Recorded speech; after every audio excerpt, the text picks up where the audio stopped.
Hi, I'm Laura Rivera. I work as a manager in a corporate communications department, and I'm also a master's degree student at Gonzaga University in the Communication and Leadership Studies program. In this set of two videos, I'm going to talk about change management and the role that interpersonal communications can and should play in organizational change management strategies. I've been interested in change management communications for a number of years now. And if you've spent any time studying change management, you know that there are several schools of thought. And these theories sometimes look like this, or even this.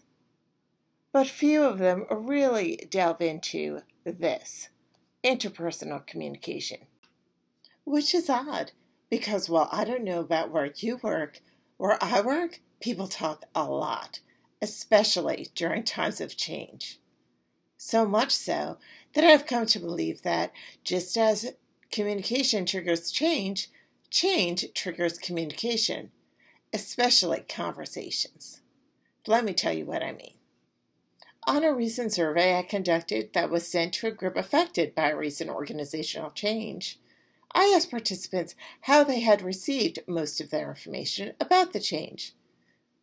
Was it through mediated communications, like a message from the company in an email or a newsletter article, or directly and personally from a peer or supervisor?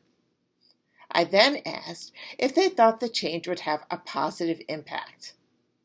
Can you guess the results? Of those who had received most of their information from the company, 23% they agreed that the change was positive.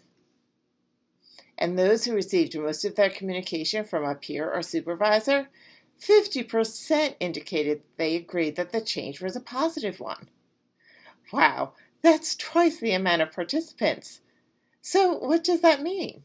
Well, what it doesn't mean is that mediated communications about change aren't necessary or helpful. Giving information about a change is vital in order to coordinate actions and efforts and align strategy.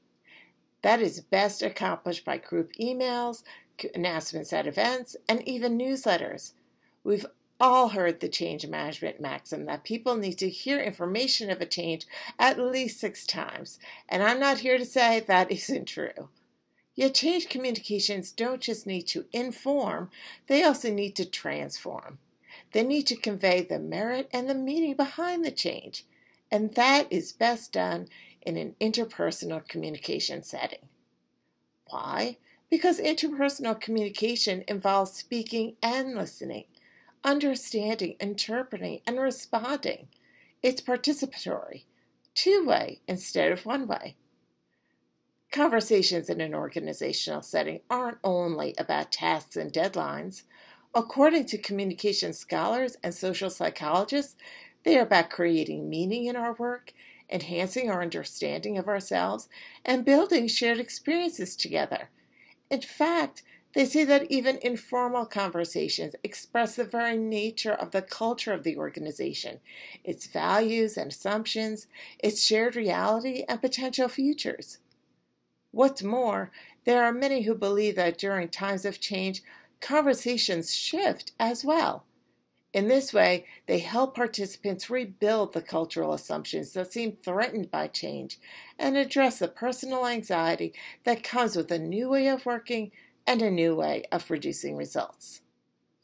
It's empowering. Interpersonal communication helps individuals make sense of an organizational change and their place in it.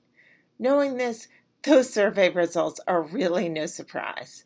It's been said that organizations don't change, people do. How true! Let's add something else, that while individuals change, they don't change individually.